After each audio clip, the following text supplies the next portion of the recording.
Hello, c'est Albena de Mère de la Ménopause. Le sujet de cette vidéo aujourd'hui, rapidement, c'est les radicaux libres.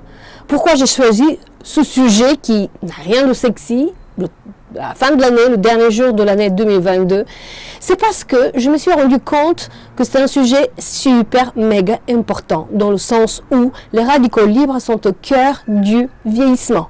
Et parce que j'ai la conviction profonde que nous pouvons choisir la façon de vieillir, plus rapidement ou plus lentement.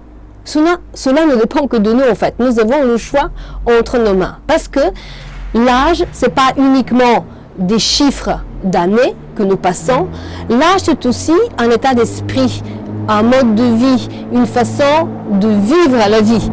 Donc, nous avons toutes les cartes entre nos mains pour choisir comment vieillir, comment rester, si c'est votre souhait, comme le mien, par exemple, rester plus longtemps possible jeune et en bonne santé. Alors, les radicaux libres. Cette vidéo a deux parties, grosso modo. Qu'est-ce que les radicaux libres?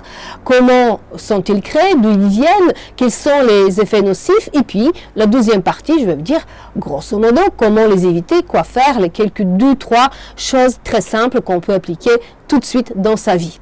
Alors, les radicaux libres, c'est en fait, je vous ai déjà dit, au cœur du vieillissement. Les radicaux libres détruisent l'ADN de nos cellules, amenuisent les parois de nos intestins, peuvent créer des polypes, peuvent créer des tissus cancérogènes. Donc, c'est-à-dire que c'est quelque chose qui est quand même très nocif pour nous. Les radicaux libres, c'est des atomes, des molécules qui ont un nombre impair d'électrons. Même le fait de respirer, va créer des électrons. On va diminuer le nombre d'électrons dans les atomes et les molécules, va créer en fait des structures qui sont avec des impairs. Des nombres impairs d'électrons et qui vont créer cet effet nocif, qui vont après s'attaquer à d'autres cellules, etc. dans le corps. Donc, si vous voulez, alors en fait les radicaux libres, alors si je dois dire d'où ça vient, comment on les crée, il y a trois grosso modo, groupes de création des radicaux libres. Sur le premier groupe, nous n'avons pas tellement d'emprise, donc c'est quelque chose de toute façon qui ne dépend pas de nous, ça vient. Et un deuxième groupe sur lequel nous avons le contrôle, et c'est là où ça devient intéressant parce que nous pouvons influencer la création des radicaux libres, de les diminuer, voire de les éliminer. Alors, la première chose, c'est la pollution. Donc, tout ce qui, quand on respire, rien que quand on respire de l'air, on crée des électrons libres parce que les atomes et les molécules s'oxydent. Donc, ça crée des électrons en plus. La deuxième chose, c'est tout ce qui est rayons ultraviolets. Donc, il faut faire attention, vous savez, avec l'âge, donc il faut faire attention un peu avec le soleil. Puis, il y a des rayonnements de toutes sortes nocifs autour de nous. Donc, ça, c'est quelque chose qui nous dépasse. C'est autour de nous, donc on n'a pas tellement le contrôle, l'emprise là-dessus. En revanche, il y a des choses sur lesquelles nous pouvons quand même agir. Par exemple, la respiration. En ce moment, je suis en Bulgarie et ici, si vous voulez, les gens fument bien plus qu'en France. Donc, même ma soeur fume. Donc, moi, de temps en temps, je respire de l'air, voilà, où on fume, quoi.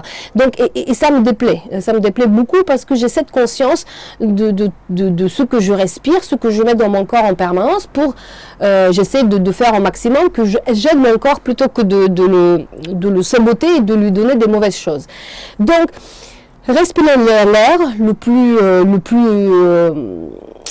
pur possible. La deuxième chose, c'est qu'est-ce qu'on boit. Même chose ici, c'est autour des fêtes, effectivement, on va boire pas mal de l'alcool, j'entends, il y a beaucoup de toxines dans l'alcool, j'en parle beaucoup dans ma formation détox ou comment rester jeune le plus longtemps possible et en bonne santé. Vous pouvez trouver le lien pour éventuellement demander plus d'infos sur cette formation autour de cette vidéo. Mais en fait, c'est important aussi qu'est-ce qu'on boit. Et j'ai un cours particulier sur l'eau parce que l'eau est très importante. Vous savez, à l'âge adulte, nous sommes composés de 60% d'eau. Ça diminue avec l'âge puisqu'un bébé a 90% d'eau, donc pour tout vous dire. Et ce qui est très intéressant parce qu'autour de la planète, il y a à peu près le même pourcentage. À peu près 70% de la Terre, de la planète Terre est constituée de l'eau.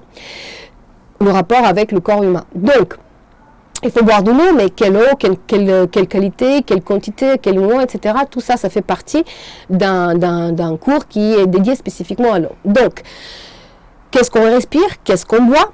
Le stress, troisième chose, très importante. Le stress, du moment où on le conscientise, du moment où on a conscience qu'on est stressé, on peut faire quelque chose, on peut le diminuer, on peut se détacher, on peut ne pas lâcher prise tout simplement sur plein de choses autour de nous sur lesquelles nous n'avons pas le contrôle. Ça, c'est vraiment quelque chose d'essentiel à comprendre. Vous pouvez avoir contrôle que sur vous-même, sur vos réactions, sur vos émotions, sur votre comportement. En revanche, sur mes parents, sur mes enfants, sur mes amis, etc., je n'ai pas le contrôle. Chacun est adulte responsable, il fait ce qu'il fait. Donc, il y a plein d'autres choses, le travail, bon, et ainsi de suite. Là, je n'ai pas de contrôle. Par contre, là où j'ai du contrôle, je peux le faire. Et donc, prendre conscience de cela pour diminuer le stress, c'est important. Le stress, c'est un immense facteur de production des radicaux libre. Quatrième chose, la mauvaise alimentation. D'où le fait de quand même surveiller son alimentation. On mange tout le temps, donc on est en train tout le temps de manger, de boire des choses. Il faut choisir les bons aliments et les bonnes choses à boire pour mettre dans le corps. La mauvaise alimentation, je vais vous faire un focus rapidement juste sur deux choses. L'aliment qui s'oxyde le plus et qu'il faut vraiment éviter, c'est l'huile. Ou si vous mangez de l'huile, quand on le met dans la salade, etc., ne pas cuit déjà, parce que quand on cuit des aliments dans l'huile, c'est très oxydant, donc tout de suite création de radicaux libres. Et en fait, l'huile s'oxyde très rapidement quand elle est mise à contact avec l'air, donc il faut la manger rapidement. Déjà, vous savez qu'il faut qu'elle soit pressée à froid, vierge. On a l'huile dans des bouteilles en verre qui sont fumées, enfin verre foncé, pas verre clair, surtout pas en plastique. Il faut la tenir chez soi dans des endroits fermés et puis la consommer rapidement. Donc il ne faut pas qu'elle reste là pendant des années. On est bien d'accord. Voilà. Donc ça, c'est par rapport à l'huile. C'est vraiment l'aliment qui s'oxyde le plus. Et le deuxième aliment, c'est le lait. Tous les produits laitiers. Ils contiennent beaucoup de matières grasses déjà oxydées. S'il y a vraiment un produit à bannir de son alimentation, c'est bien le lait. Je ferai une vidéo à part parce que c'est un sujet qui est lent, des fois un peu compliqué, surtout en France. On a plus de 300 sortes de fromage. On est très attaché au fromage. Moi-même, j'adore le fromage. En Bulgarie, on mange beaucoup du feta. Il y a le yaourt bulgare partout. C'est un délice. Enfin, il n'y a rien à dire. Il est excellent. Sauf qu'avec l'âge, quand nous avons de moins en moins d'enzymes, de moins en moins d'hormones, de moins en moins de plein de choses, et de plus en plus de radicaux libres, il faut peut-être se calmer et prendre la mesure de ces choses-là.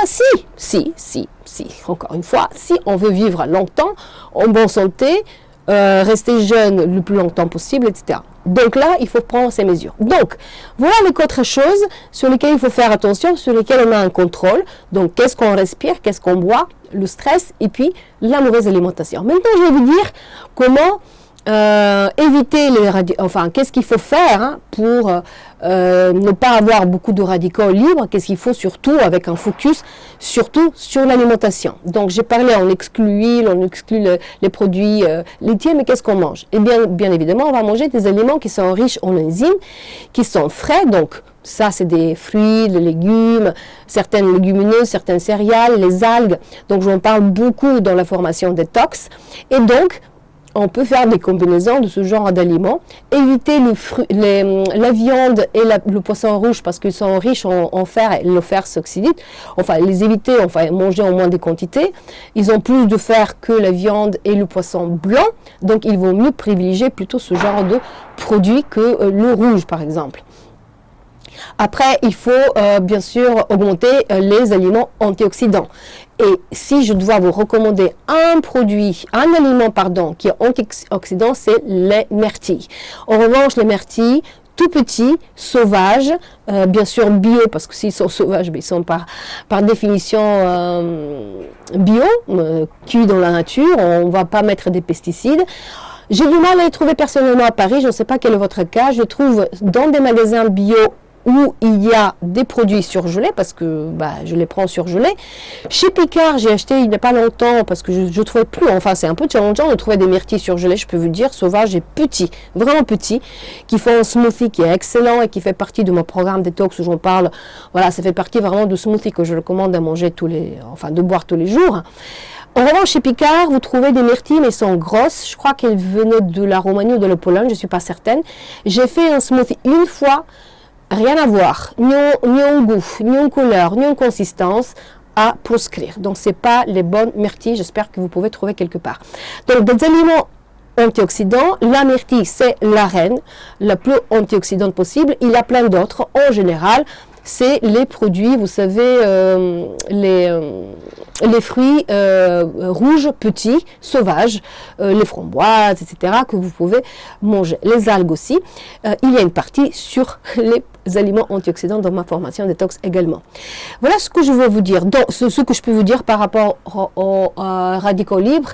Évitez l'huile, évitez tout ce qui est produits laitiers, augmentez son alimentation riche en enzymes. J'en ai parlé récemment dans une vidéo qui était dédiée justement à comment augmenter le métabolisme, etc. Et j'avais fait un zoom sur l'alimentation riche en enzymes.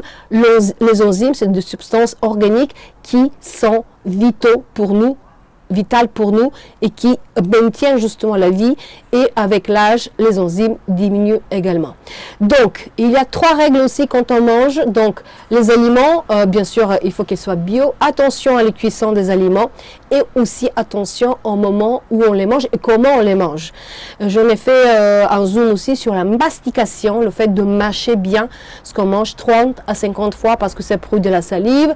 La salive, vous avez l'amylase, c'est une enzyme qui va détruire beaucoup plus rapidement les aliments qui deviennent nutriments une fois qu'ils sont dans le système digestif chez nous et qui vont pénétrer beaucoup plus facilement dans tout notre système, et qui, plus vous les mâchez, plus c'est difficile en fait pour notre corps, parce que s'il reste des gros morceaux, en fait les nutriments ne sont pas sortis, ça va stagner dans les intestins, ça va faire des fermentations, des inflammations et plein d'autres choses qui sont tout à fait désagréables.